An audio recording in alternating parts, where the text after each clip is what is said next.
আলাইকুম এভরিওয়ান। কে মরিচ ভর্তা খাবার চলে আসো। আজকে বাসায় মরিচ ভর্তা বানিয়েছি। দেখেছো কত সুন্দর মরিচ।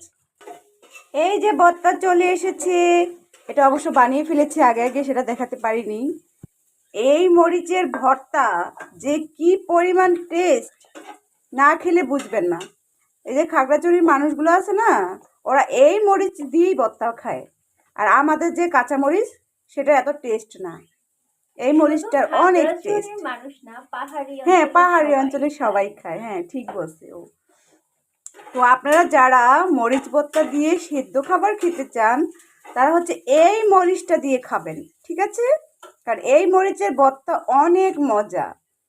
আর কাঁচা মরিচ দিয়ে বানিয়ে খেলে ওটার কোনো মজা নেই। কেন আপনার কথা কেন মানুষকে শুনতে হবে? কারণ আমি খেয়ে দেখেছি, অনেক মজা। তাই আজকে আমার পেট জ্বলে যাচ্ছে। সবার কাছেই মজা লাগবে এমন তো কোনো কথা নেই। অবশ্যই লাগবে, সবার কাছে লাগবে, কারণ এই মরিচটাই অনেক মজার।